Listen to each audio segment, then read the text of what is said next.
Hey everyone, good morning and happy Sunday, March the 3rd, 2024. God, time really does fly by. I feel like it was December and now it's March already. So today we're going to go through 5 cruise news stories. One of them is completely ridiculous and has me heated on this Sunday morning. We're going to talk a little bit about Star Trek cruises. There's all kinds of themed cruises now. We're going to talk about Los Angeles getting a new ship and much, much more. Let's get into it.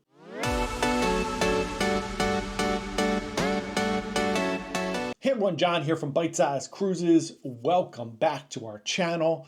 Today we're going to talk a little bit of cruise news this morning. Like I said, one story has me super heated this morning. Generally, I don't care about online drama. I'll watch it. Just like this world cruise, I'll watch it, but I don't really talk about it because most of it is just fabricated nonsense.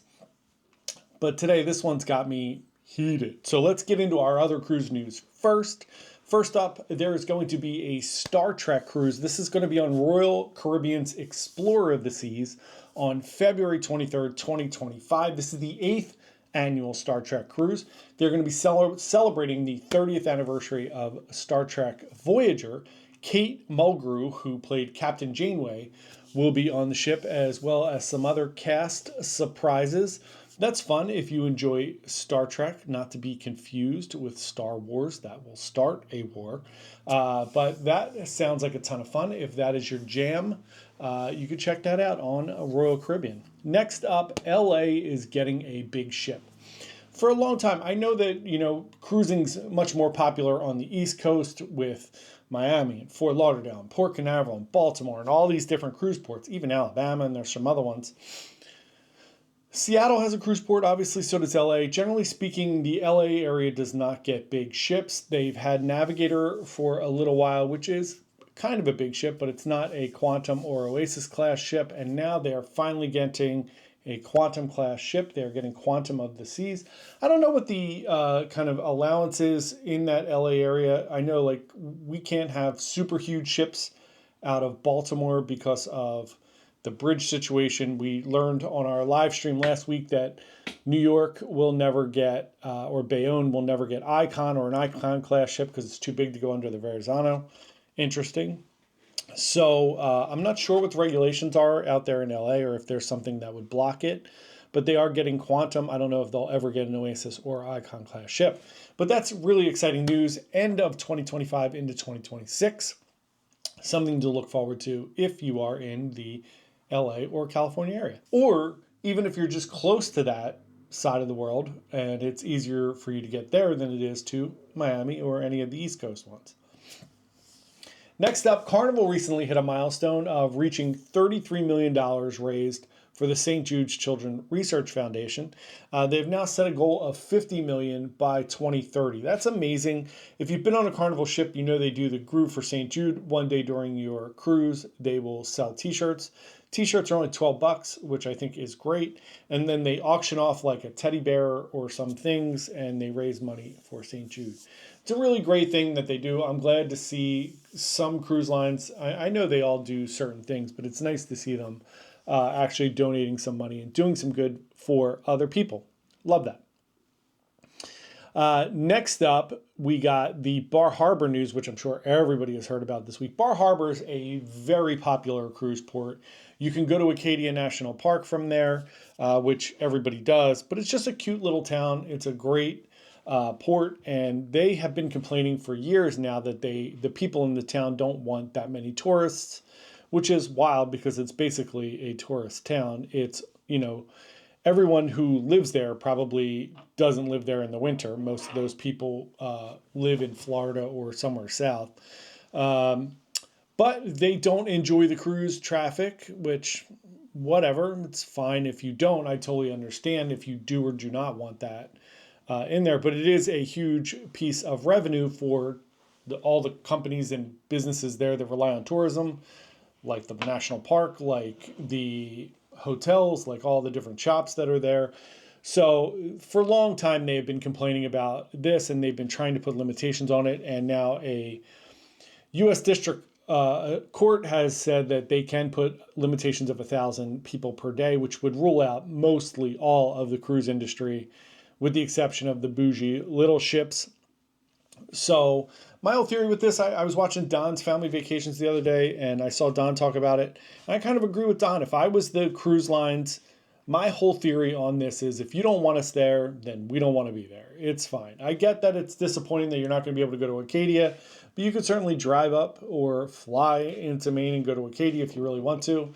And there are other beautiful stops along the way. A lot of those cruises stop in like Portland, and then go to Nova Scotia. I would love to go to Boston. I think Boston is a great port if you want to get off and do some things, especially in that kind of late summer, early fall. Boston's a beautiful city. I have no issue with that at all. So I would pick a new town. I'm sure someone else would love to have that cruise revenue coming in. So I think it's fine. I think they will put some limitations on it. We'll see what happens. We'll see how much the kind of commerce and the businesses in the town kind of fight back on that. It's an interesting story. We will keep an update on it. At this point, we would love to ask you to subscribe to our channel. We put out a brand new cruise video every single day, 11 a.m. on the weekends, 5 p.m. during the week. We do a live stream at 7 p.m. Eastern time on Wednesdays. Our goal here is to give you insider access to cruising, some cruise tips and tricks. And really our whole goal here is to get you the information you need to plan your perfect cruise vacation. We also have an amazing supportive community here. Everybody loves cruising. It's a very positive community here. No negativity allowed. So let's get into our final cruise news story, which is going to bring up a lot of negativity from me. So generally speaking, I think everyone knows by now, if you've ever watched any of our videos, that I am anti-clickbait. We have a marketing company and our travel agency here. And even when we talk to our clients about marketing and social media, we really push away from clickbait. I don't think it's sustainable. I don't like what it does to the industry. Look, there's no denying that it works. The industries that do it on YouTube, the people that put in clickbaity titles and thumbnails, they work, they get views. I just don't think it builds a sustainable, great community, and we don't want to do it. I also just don't like it. I don't like misleading people to watching a video and then kind of going in an opposite direction. I saw one today, I'm clicking through, and it was, we almost got kicked off of Icon Seas. You won't believe what happened. And I'm sure I didn't even click through because I'm so tired of those clickbaity titles where you go through and they're like, we had an extra thing in our bag and we had to throw it out. Like, and whatever, I should go back and watch it, but then I'm just reinforcing that it made me go through and watch it. But those things really drive me crazy. And one in particular this week really got me. And it went viral on TikTok. And I didn't watch it on TikTok, but I went back and watched it. But then I saw all of these news stations and news, print and digital article places, like reputable magazines and websites that are promoting this as real. And it drives me crazy because it is the easiest thing to debunk ever. Here's the story. I am not a journalist by any stretch of the imagination. Wednesdays and Sundays, we talk about cruise news. I have a little feed that comes up in front of me that I have up here right now, and it aggregates all the different cruise news. It aggregates really, really funny things sometimes that have nothing to do with cruising. And I read some of these articles and then I dig into them a little bit to see if they're true, right? So I do the bare minimum of journalistic research. And it's amazing to me that these other people don't even bother to do that. They just publish articles. So here's the story. This person on TikTok, who I'm not even going to bring up, is a former cruise ship employee, was like a performer entertainer, and has a pretty big TikTok following where she does a bunch of videos. So she goes out this week, and here's the problem with trying to produce so much content that you're grasping at straws and then you start making things up. She came out and said today that when cruise ships do offer free ice cream parties, which here's the thing, I've been on 60 some cruises. I've never gotten anything in my door that said the cruise line was having an ice cream party. There are certainly places where you can get ice cream on every cruise ship. But she said that when cruise ships do ice cream parties, it means that too many people have died and there's not enough room in the morgue and they have to put them in the freezers. First of all, the audacity of anyone to believe that they throw bodies into the food freezers when there's no room in the morgue. I did so much research on this for hours. There's one case of a cruise line, which again, I'm not even going to bring up because I don't think it's real, of a cruise line that had a body in a drink cooler, and they're being sued for it. And there's zero proof that that actually happened. So first of all, the idea that you think that they could put medical, like a medical thing into especially a dead body, into an ice cream freezer or a kitchen pantry is completely outrageous. Second of all, she said it happens when more than 7 people die on a cruise. If you're on a cruise and more than 7 people die, there's a serial killer on board. What? I did the research. And I have it up here right in front of me because it was the most outrageous thing that I've ever heard. So with all these ships carrying, 2,000, 3,000, 5,000, 10,000 people, it's estimated that around 200 people die on cruise ships a year. 200 to 300.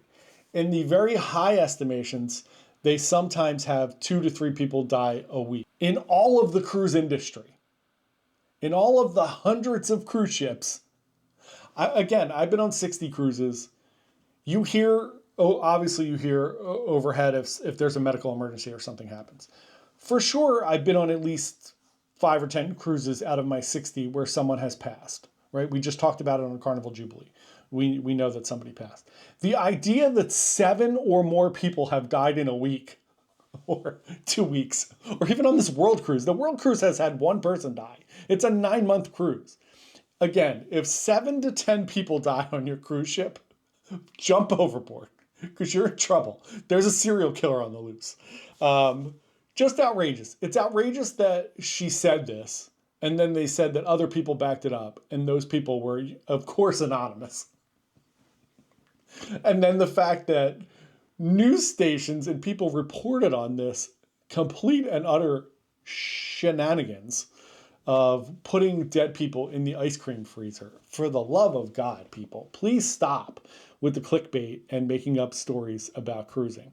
There's enough things in cruising that we talk about all the time with, the sadness of mental health and people going overboard or actual medical emergencies or actual problems on cruise ships. We don't need made up things about 10 people dying on a ship a week. Come on. Anyway, that's our cruise news for the week. That one really drove me crazy. Also, I'm going to start doing a fun little thing where I bring up funny things that popped up in my cruise news feed that have nothing to do with cruising, since I get these stories every week. So today's cruise news story that's not cruise news is, it comes up here. I don't know why. Giannis Antetokounmpo becomes Milwaukee's winningest player. That's cruise news today. There you go. So there you go. Giannis has now become the winningest Milwaukee Bucks player in history. So enjoy that as your cruise news, not cruise news of the day. Thank you everyone for watching. We will see everybody tomorrow as we continue with our NCL Encore vlogs. Again, we'll be going on NCL Breakaway in just 2 weeks. So we're excited about that. Thank you everyone for watching and have a wonderful Sunday morning.